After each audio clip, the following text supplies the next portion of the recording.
Normatovaning yaqinlari, do'stlari va hamkorlari ham ushbu quvonchli kunda uni tabriklash uchun tashrif buyurishdi. Kechaning eng ta'sirli lahzalaridan biri esa Feruza Normatovaning turmush o'rtog'i sahnaga katta guldasta atirgullar bilan kirib kelib, uni samimiy tabriklagani bo'ldi. Bu romantik lahza esa zalda yig'ilgan mehmonlarning olqishlariga sazovor bo'ldi. Qadrli do'stlar, videoni ko'ring va albatta fikringizni kommentariyada yozib qoldiring.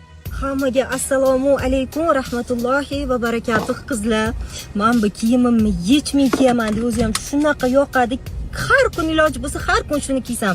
Hozir magazinga kirsam, shundoq qizlar ushab olishdi deb materialini kelib ushab ko'rib, voy onam so'ragandilar, shunaqa materialli kiyimlarini oluvdim.